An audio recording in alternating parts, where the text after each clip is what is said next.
Hello, lovely friend. I am Dr. Mary Barson. And I'm Dr. Lucy Burns. And this is the Real Health and Weight Loss Podcast.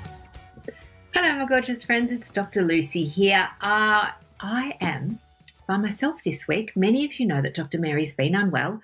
She is well and truly on the mend, but we wanted to get this episode out ready for you for Christmas. So I thought I'll just do a solo performance. So gorgeous ones, it's called How to Stay on Track This Christmas, and I'm going through three things. And the three things are: why should you stay on track? Do you even need to stay on track? Why staying on track feels hard at Christmas? And then 3 strategies to keep you on track. So the first thing I guess I want to go through is, should you stay on track? What does staying on track actually mean? And I guess there's a couple of things to consider.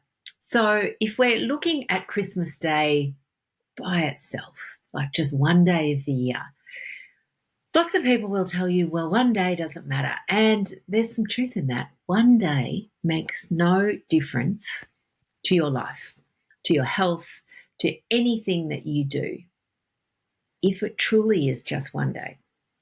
The problem I see, though, is so many people I see do, we're going to do whatever we want at Christmas. Then that sort of extends into Boxing Day. Then there's plenty of food still left over. And then they go, oh, well, look, we'll just wait till New Year. New Year comes, there's still more food, there's more parties, there's more barbecues. By this stage, Fluffy is awake, your sugar cravings are back, you kind of go, you roll on into Australia Day, and all of a sudden it's July. It's the same if you're in the US. You've probably already been, you've had Halloween, you've had Thanksgiving, you've had Christmas, into New Year. It's now cold, it's dark, you're thinking, I don't know. And so it becomes a bit tricky. So I think it's really important to recognize that one day, honestly, it really doesn't make any difference, but that's the trick. It has to be one day, and for lots of us it's not. So what I wanted to talk to you about is why is it important to stay on track over Christmas, and what does staying on track over Christmas actually mean? So the thing that we know is that in our particularly Western world, but not just that now, developing countries as well, we are seeing the rate of insulin resistance and metabolic disease escalate like crazy to, now certain parts of the community of the world have, 90% of the population is metabolically unwell. Now, if you're in the category where your metabolic health is a bit less than ideal, then we're going to try and sort of keep that on track. And again, doesn't mean one meal won't make a difference, but we don't want one meal to be 2 meals, to be 3, to be 30 meals. So what we want to do is think, well, what does being metabolically unwell even mean? And the way we like to describe it is, it's not just the way we like to describe it, it's what metabolic, poor metabolic health entails. At its root cause is high circulating insulin levels, or insulin resistance, or hyperinsulinemia, whichever phrase you like to call it. And that's often associated again then with hypertension or high blood pressure, fatty liver disease, abdominal, so increased visceral fat around your abdomen. And what that makes us feel is sluggish, tired. We're just not thriving. We're just sort of coping with life. And left alone, that causes enormous amounts of medical complications, including type 2 diabetes and the like. So, and we've got a number of ways that we can manage this, but certainly our food nutrition is by far and away the most effective with the least amount of side effects way to manage it. It's probably the cheapest compared to spending hundreds of dollars on medications. And as I said, it's actually just returning to the way our body's designed to eat. So the tricky thing is that we know insulin resistance has multiple factors that come together to cause it. and genetics is most definitely a predisposing factor. So there are some people that can get away with eating oodles of sugar and have very little consequences, and other people find that they have to be really mindful of the amount of sugar and processed carbohydrates they consume, or their insulin resistance or type 2 diabetes, everything gets worse. So we know that, to manage insulin resistance, it's about reducing processed carbohydrates in particular. So that is sugars and starches. So processed starches include flour and sugars. So what does Christmas involve? A lot of flour and a lot of sugar. So a lot of cakes, a lot of puddings, a lot of chocolate, a lot of lollies.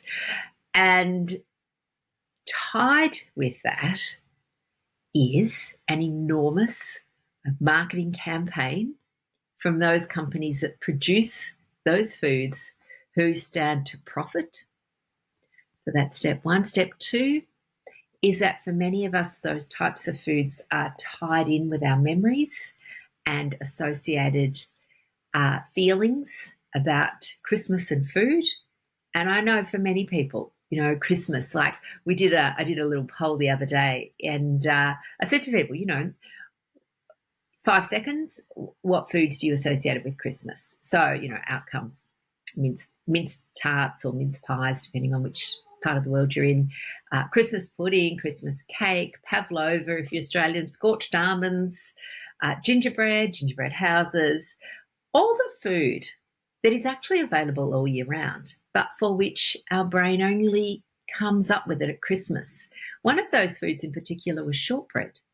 So you can buy shortbread any day of the week, but suddenly at Christmas, shortbread's in the shape of a star and it just holds so much more appeal. So a couple of things we need to think about and be mindful of is, at the end of the day, as I said, you are the boss of you. You can do whatever you want. There isn't any right or wrong. There's no moral judgment here. I don't know if any of you can hear my cat in the background, but she's just decided to start meowing. But anyway, I'm just going to plow on through. So you are the boss of you. You get to decide which plan you want to do. But what I want you to do is have a plan that you're happy with. And what I mean by that is a plan in which you wake up in the morning with no regrets. So, some strategies that you can employ here. The first thing we need to do, there's 3 strategies I'm going to go through. The first one, step 1, have a plan. So that plan might be to have a day off. It might be that you've got a great big family function. You don't want to think about the food. You're just going to have whatever you want. That's a perfectly reasonable plan with a couple of caveats. And the caveats are, do you know yourself well? Once you start on scorched almonds, will that wake up your cravings? And will you then want scorched almonds for the next 6 weeks? If that's you, you may want to rethink that plan. Or if that's you may want to then make sure following Christmas Day, you have a plan to no longer eat scorched almonds. And what I mean by that is if scorched almonds are your thing and you decide on Christmas Day you're going to have them, well, then you're going to have to pop some kind of strategies in place so that scorched almonds just aren't in your cupboard for the next 6 months. So if someone says to you, oh, look, take this half a jar home with you because, I don't want them, you might want to go, no thanks. Or if you know that people are going to give you scorched almonds and that they're going to be then calling your name from the cupboard for the next 6 weeks, you might want to work out a plan for those. You might decide to give them away. You might decide to leave them at the place where you've gone for lunch, or if people have come to your place, you might decide to give them away. Whatever it is, the key is always knowing yourself well. So there's no right or wrong in this situation. Honestly, there isn't. But if you've been following us for a while, you know that the way we like to look at things is that Every action has a result. Every behavior has a consequence. That when I say consequence always sounds negative. Consequence can be a positive thing. You know, your behavior might be that you go walking every day for a month. Well, the consequence of that is going to be that you'll feel fitter, that you'll have better aerobic capacity, that you enjoy the outside world, all of that sort of stuff. So again, it doesn't matter what you decide to do as long as you are completely aware that whatever action you take has a result. And the longer you do an action, then the more likely the result is of that action. So again, bringing it back to one meal will rarely make any difference to your health. You know, caveats being, don't eat peanuts if you've got peanut allergy. But in general, one meal makes no difference. If you do that one meal 100 times, it's going to make a difference. So just know yourself well there. So the plan could be, as I said, just go off plan, do whatever you want. The plan might be that you're going to continue your low-carb lifestyle. You're going to make a menu and you're going to come up with, alternatives that comply with your low-carb life. And that can be pretty easy, especially Christmas. I mean, Christmas meals, when you boil it down, are usually a protein base, ham, turkey, pork, whatever it might be. In Australia, might be seafood, prawns, usually some vegetables. Again, if you're having a hot lunch, it'll be, there might be some roast potato and maybe you decide to forego that. But, there's cauliflower, broccoli, beans, all sorts of veggies that you can have. If you're having a cold lunch, there's salads, heaps of different salads that you can do that will still keep you on your low-carb plan, that are still delicious, flavorful, full of herbs and spices and goodness. And you just make them a little bit fancy, sprinkle some nuts on them. If you're not allergic to nuts, sprinkle some feta through it. If you're not intolerant to dairy, so many ways that you can make that food delicious. And then for dessert, you might decide to take low-carb pavlova, using an alternate sweetener. You might decide to take some, fresh berries. Again, if you're in the Southern Hemisphere, berries are in season. And I cannot tell you how delicious raspberries are at this time of the year. We are so lucky. You get to decide because you, my friends, are the boss of you. So step one, strategy one is have a plan, think about it, write it down, know yourself well, ask yourself, is this realistic? Make sure that the plan you create is realistic because humans like to win. So don't make a plan that there's quite a lot of you inside in your brain going, yeah, great plan, Lucy, but you're never going to do that. Never mind, we'll forge ahead. Don't do that. That's unhelpful. Make the plan realistic. Step two, visualize your plan. So visualizing is a beautiful technique. It's a technique that is done often with athletes, with people sitting exams, with public speakers, performers. All of those people visualize themselves doing the action and they visualize their success. So at the end, if you're a performer, you will visualize all the clapping. If you're giving a speech, you will visualize yourself standing at the podium with your slides. You will know that you're going to go through your speech without any stumbles and that you're going to get a standing ovation. If you're an athlete, you will visualize yourself, if you're a swimmer, standing on the blocks, diving in when the start gun goes, swimming in the zone, all of those things. They are powerful, powerful techniques that improve performance. So if you're wanting to stick to your plan, and again, maybe your plan, because you are the boss of you, you get to choose your plan.